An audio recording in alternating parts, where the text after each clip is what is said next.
আসসালামু আলাইকুম everyone, welcome back to my channel Meghla cooking world. আজকে আমি আপনাদের মাঝে খুবই মজাদার একটি বিকেলের নাস্তার রেসিপি নিয়ে হাজির হয়ে গেলাম। আশা রাখছি আমার আজকের এই নাস্তার রেসিপিটা ভালো লাগবে আপনাদের কাছে। সেই জন্য একটি প্লেটে আমি দুটো আলু ভালো করে ম্যাশ করে নিয়েছি। তারপর ম্যাশ করা আলুর উপরে দিয়ে নিলাম হাফ টেবিল চামচের মতন জিরা গুঁড়ো, হাফ টেবিল চামচের মতো ধনে গুঁড়ো এবং দিয়ে নিলাম আমি হাফ টেবিল চামচের মতো চিলি ফ্লেক্স। তারপর আমি দিয়ে নিলাম ধনেপাতা কুচি, দিয়ে নিলাম পরিমাণ মতো লবণ। এখন আমি দিয়ে নিচ্ছি প্রায় 2 টেবিল চামচের মতো কর্নফ্লাওয়ার। যদি আপনাদের হাতের কাছে কর্নফ্লাওয়ার না থাকে চাইলে চাউলের গুঁড়িটা নিতে পারেন। তারপর এখন আমি এই তো নিয়ে নিলাম দুটো বড় সাইজের পাউরুটি।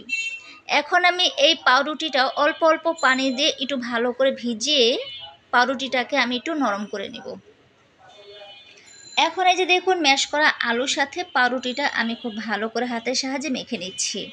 তো এই যে দেখুন, আলহামদুলিল্লাহ পাউরুটির সাথে আলুটা ভালো করে মেখে নিয়েছি। তারপরে যে দেখুন, ডোটা আমি একটি পিঁড়ির উপরে রেখে দিলাম। তো এই যে আপনারা একটু লক্ষ্য করে দেখুন, আমি কিন্তু পিঁড়ির উপরে ডোটা রেখে হাতের সাহায্যে একটু চাপ দিয়ে গোল করে নিচ্ছি। আর চেষ্টা করবেন সাইড দিয়ে যেন না ফেটে যায়, যদিও ফেটে যায় তাহলে একটু সুন্দর করে দিবেন।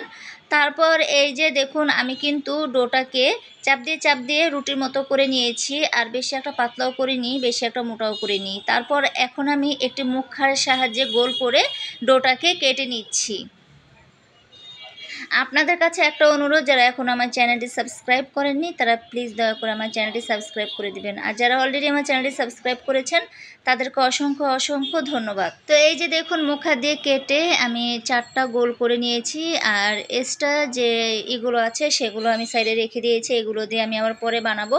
তো এই যে এখন একটি ছুরির সাহায্যে আমি এক এক করে এগুলো তুলে নিচ্ছি। আর এই কাজটা একটু সাবধানে করবেন, তোলার সময় যেন ভেঙে না যায়। আর আপনারা চাইলে এই নাস্তাটা বাচ্চাদেরকে স্কুলে টিফিনেও দিতে পারেন, বা আপনারা বিকেলে চায়ের সাথেও কিন্তু রাখতে পারেন। এই নাস্তাটা কিন্তু খুবই মচমচে হয়ে থাকে। তো এই যে দেখুন, সবগুলো আমার বানানো হয়ে গেছে। তারপরে একটি প্লেটে তুলে নিয়েছি।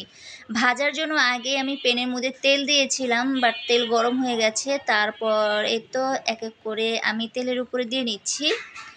তো যখন চুলায় দিবেন তখন কিন্তু চুলা জালটা একটু কমিয়ে দিবেন, যাতে করে ভিতর পর্যন্ত খুব ভালো করে মচমচে করে ভাজা হয়ে যায়। তো দেখুন, কালারটা কিন্তু আলহামদুলিল্লাহ খুবই চমৎকার আসছে। আমার বাচ্চাদেরকে বাসায় আলু দিয়ে আমি যে কোনোই নাস্তা তৈরি করে দিই না কেন, ওরা খুবই আনন্দের সাথে খেয়ে ফেলে। আমার বাচ্চারা এমনিও আলুটা অনেক পছন্দ করে। তো এই যে দেখুন, বিকেলের নাস্তাটা আমার ভেজে নেওয়া হয়ে গেছে। একটি তেল ঝরানো চামচের সাহায্যে আমি এখন একটি প্লেটে তুলে নিচ্ছি। আর কালারটাও কিন্তু মাশাআল্লাহ খুবই চমৎকার হয়েছে। এখন এই মজাদার বিকেলের নাস্তাটা আমি আপনাদেরকে সুইট চিলি সস দিয়ে পরিবেশন করে দেখাচ্ছি। আর বিশ্বাস করেন, খেতে কিন্তু আলহামদুলিল্লাহ খুবই টেস্ট হয়েছিল। আমি তো সুইট চিলি সস দিয়ে পরিবেশন করছি, আপনারা চাইলে টমেটো সস দিয়েও কিন্তু এটা পরিবেশন করতে পারেন। আসসালামু আলাইকুম।